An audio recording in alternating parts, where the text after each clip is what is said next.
මේ කවිය මල් මතක රොන්සුනක ජීවිතේ මිහිරක් මවපු මధు විතක මලසුනක ප්‍රේමයෙන් දෙතොලක් සිඹපු සීතලක උණුහුමට ආදරෙන් පපුවක් පුදපු මේ කවිය ගැහැණුන්ට පිරිමින්ට පෙම් කරපු ලෝකයේ සියලුම සත්වයන්ට එකසේ ප්‍රේම කිරීමට මා උගත්තේ කවදාද කියා හරියට නිශ්චයක් නැත. ආන්න ඒ දිනයේ සිට මේ සියලු අනුභූතීන් කෙරෙහි අප්‍රමාණ ප්‍රේමයකින් විවිධ සිතුවිලි ගලා එන විට ඒවා කවියක ලියා තැබීමට හැකි නිසා ඒ ලියූ කවි සුන්දර බව කියවුවන් මට කියා තිබේ. MKCP ශෂීන්. සමහර ගෑනුන්ගේ ජීවිත කාලයටම මල් ලැබෙන්නේ එක පාරයි. ගෑනුන්ට මල් දීම ගැන ලිපියක් ලියා ඇත ඔබ මේ ළඟදී ඉරිදා පත්තරයක. සමහර ගෑනුන්ගේ ජීවිත කාලයටම මල් ලැබෙන්නේ එක පාරයි. ලොකු අකුරින් ලියා ඇත හෙඩිමට.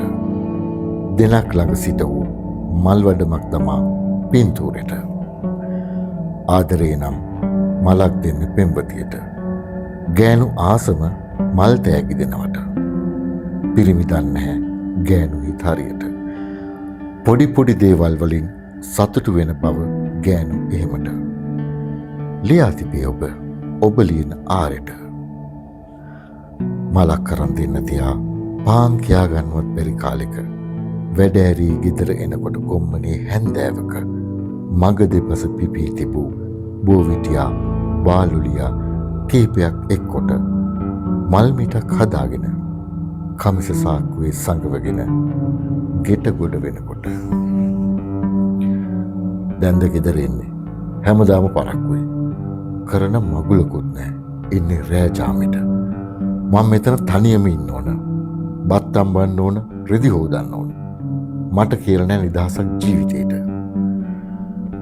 කමිසය ඇතුලේ මල් මිට පර වුණා කෑ ගහපු ඔබේ කටේ සද්දෙට සන්තෝෂ විර MKCP ශෂීන්. මේ තරම් අපහසු නියං කාලෙකත් මල් පුබුදනා ගහකොළට ස්තුතියි ආදරේ.